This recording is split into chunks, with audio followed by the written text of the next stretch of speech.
Pope Francis o Lolo Kiko, namatay. Filipino Pope, malapit na.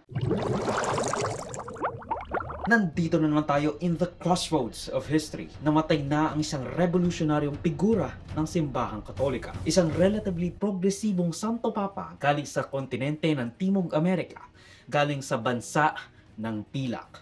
He died matapos ang Easter Sunday o ang Pasko ng pagkabuhay ni Jesus. Poetic on the nose, pero poetic.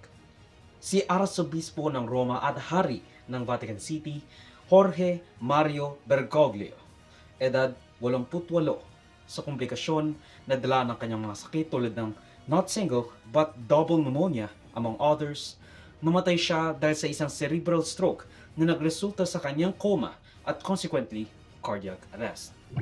Carissimi fratelli e sorelle, con profondo dolore devo annunciare la morte del nostro Santo Padre Francesco.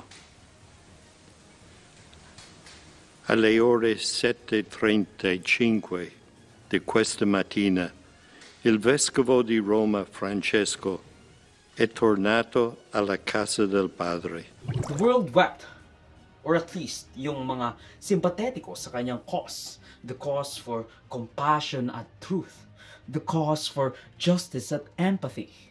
Sa ating mga kapwa-taong inaapi at nasa laylayan. No, I'm not going to theorize kung sino ang pumatay sa kanya. Although, of course,